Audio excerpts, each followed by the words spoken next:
Bom, esse Koan se tornou assim uma ideia fixa, né? Acho que o meu principal objetivo era tentar respondê-lo. E, nossa, isso me perseguiu durante todo esse tempo. Eu supostamente cheguei a algumas conclusões. Digo provisoriamente cheguei a algumas conclusões, né? A princípio eu pensei, bom, qual é o som? Fiquei muito centrada na própria sentença, pensando assim, como é que eu representaria o som, né, da palma e como é que eu representaria depois o suposto som de uma mão só. E fiquei imaginando. Primeiramente eu comecei tentando construir uma narrativa, numa possível história que pudesse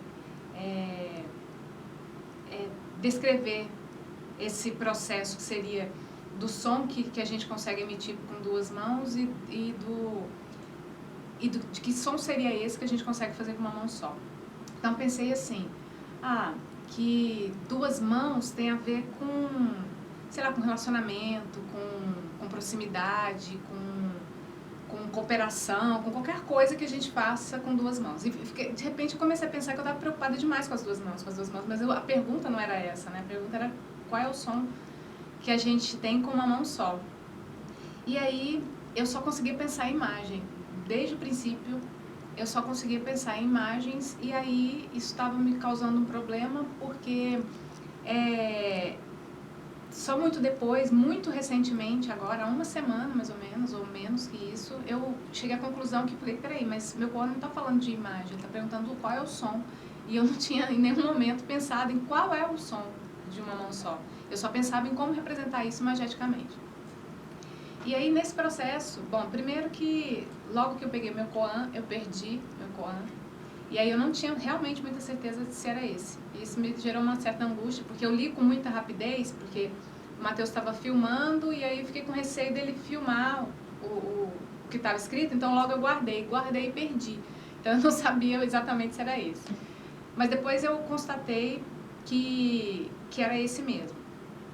E aí então eu comecei a ver muita coisa e tal. E eu tinha visto durante esse processo, também, eu acho que no processo de busca, um vídeo com a Marina Abramovic, que é uma artista plástica e, assim, ela é considerada, para alguns, a avó da performance. Assim, e aí vi muitos trabalhos dela, e aí eu comecei a achar engraçado, porque muitas das ideias que eu tinha acabavam tendo elementos que de alguma maneira estavam em performances que ela já tinha feito em diversas épocas, desde a década de 70. E aí, assistindo a um vídeo dela, essa pessoa que aparece é ela. E assistindo a um vídeo dela, aparecem essas imagens, e essas 3 imagens. E aí eu achei assim, super interessante, assim, eu achei extremamente impactante o rosto dela, o olhar dela. E salvei, tinha feito um print, porque como era um vídeo, eu fiz um print da tela e trabalhei no Photoshop, tirei as imagens. Mas assim, não com a intenção de usar isso no Koan, porque eu tinha achado bonito e, sei lá, algum dia eu faria alguma coisa com isso, com essas imagens dela.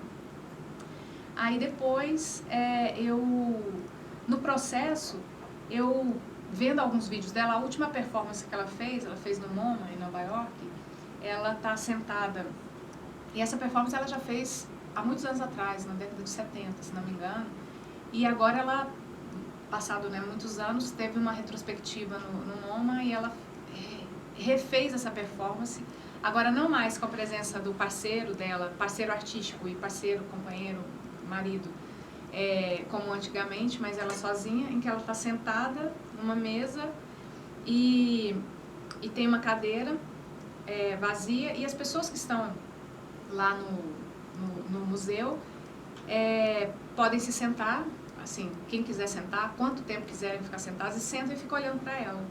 E ela olha para ela, simplesmente. Essa é a performance dela, ela simplesmente fica olhando, enquanto a pessoa fica olhando para ela. E quando ela fez essa performance com o marido dela, que era o Lulai, eles ficavam mais de 10 horas parados olhando para o outro. Nessa performance, cada pessoa senta, fica o tempo que quiser e sai. Muita gente chora, muita gente, enfim, e tal. E aí, ela, numa das entrevistas que ela deu, ela fala que as pessoas não olham nos olhos das outras pessoas. As pessoas têm dificuldade para olhar nos olhos das outras pessoas e que se as pessoas tivessem coragem de olhar nos olhos das outras pessoas, elas encontrariam todas as respostas. Porque todas as respostas estariam, né, aí, nesse processo de encarar o outro, de olhar o outro, né, de frente e olhar a fundo, né, nos olhos. E aí, eu cheguei à conclusão de que eu não tinha uma resposta. Eu não sei qual é o som de mamão. Sabe? Eu pensei assim, o som de mamão só é o silêncio. Mas isso me incomoda um pouco pensar que o som de mamão é um silêncio, porque uma mão, ela faz coisas. Existe vida, entende? Existe vida, existe movimento. Então, também não acho que seja o silêncio. Então, como eu não sei qual é a resposta, e não tenho uma resposta conclusiva, na verdade, é um convite. É como se esse vídeo fosse um convite para que a pessoa que também estiver vendo chegue às suas conclusões, assim. Tente encontrar uma resposta olhando nos olhos dela, no caso da Marina, né? Então, é mais ou menos assim. Nesse processo também, em que eu busquei respostas, né, em vários lugares e tal, então eu li muita coisa, procurei coisa no Koan, esse Koan, ele é um dos mais citados. Tudo quanto é coisa, tudo quanto é livro. Mas ninguém aponta uma resposta, eu queria uma resposta, né? Ninguém aponta uma resposta do que seja e tal, e eu encontrei em diversos lugares. E aí, por correspondência, assim, ao citar, encontrando coisas sobre Koan, eu também encontrei coisas sobre determinados músicos de uma determinada época, até tem um John Cage também e tal.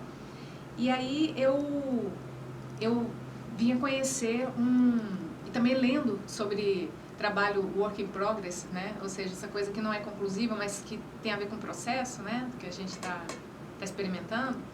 E aí eu conheci um músico chamado, conheci na internet, né? Um músico chamado Lamont Young, que é o autor dessa música. E essa música, ela tem, sei lá, um acorde só. Assim, e ela é uma música, sabe, assim, que tem uma certa, até monotonia, né? E aí eu achei que ela cairia bem, né? Aí. Bom, aí diante disso eu resolvi deixar de achar a resposta de fato, selecionei aquelas imagens que eu já tinha, escolhi, né? As imagens que eu já tinha selecionado. E aí antes eu tinha pensado também, só mais uma coisa, ainda durante o processo, né? Pensei assim, vou fazer uma história e tal. Então eu tinha uma coisa mais ou menos na cabeça, falei com a Ana Paula para ela ser atriz, estava atrás de um Steadicam, porque eu tinha pensado numa coisa que tinha movimento, que tinha, sabe, que se passar em determinado lugar, a pessoa estaria correndo e não sei o que e tal. E aí fiz aqui no campus uns experimentos, não gostei um pouco, não era aquilo, e por isso eu optei por isso daí, por, como eu falei, devolver a pergunta para quem estiver olhando, né? E só para relatar um dado também curioso, durante o processo, que foi assim, eu não sei se vocês conhecem o Hélice. Hélice é um programa desenvolvido de inteligência artificial, desenvolvido por algum instituto, acho que de alguma universidade, não sei bem, está na internet, não sei se vocês conhecem, mas você pergunta alguma coisa, o computador ele te responde, né? E aí eu resolvi perguntar para ele, né? Se num dia já em desespero, com o correr do tempo, aí eu acho que isso foi tipo sábado, não sei, sexta, por aí. Aí, assim, de madrugada já, tô lá conversando com ele. Aí você fala, hi, ele, hi, ele fala em inglês, né? E aí eu perguntei. Aí perguntava umas coisas, perguntei, qual é o som de mamão? Não sei o que lá. E ele não me respondia, assim, ele dava umas respostas tapafúrdias, sabe? É o som do seu alto-falante, não sei o que lá. E eu, qual é o som de mamão? Não sei o que, ele não respondia. Aí eu falei, você sabe o que é Koan? Aí ele falou assim, é uma pergunta retórica. Só que aí eu falei assim, isso mesmo? Nossa, eu não tô certo. Aí ele falou assim, fico feliz em responder. Aí depois, até relendo, eu vi que assim, ele não me disse, ele não afirmou que assim, que o Koan é uma pergunta retórica. Ele perguntou, se eu estava fazendo uma pergunta mas como eu fiquei com a primeira interpretação, e eu tenho esse print, eu tenho gravado, gente, isso faz parte do processo. Aí foi isso. Assim como o Gabriel, assim, eu fico com a sensação, primeiro, eu falei, pô, mas eu não fiz nem a foto não é minha, não fui eu que fotografei, sabe? Uma sensação, assim, de você tá fazendo uma coisa que assim, mas esse arranjo é meu, né? Esse arranjo é meu, essa proposta é minha, essa foto com essa música, essa composição, então, assim... Mas eu também não fico completamente satisfeita por achar que ficou uma coisa muito artes plásticas, né? Assim, muito conceitual e tal. E eu talvez tivesse uma expectativa de uma outra coisa. Então, resumindo, eu acho que eu saio do processo quase da mesma forma que eu entrei, não que eu entrei, mas da mesma maneira que no dia que eu tirei o koan, ou seja, eu não tenho uma resposta. Eu não tenho uma resposta, eu não sei realmente qual é o som de uma mão só, mas eu vou tentar me apegar um pouco mais ao que foi o processo, né, e ao que foi experimentar isso, e devolver a pergunta para quem se dispuser a olhar nos olhos dessa personagem que está aqui. É isso.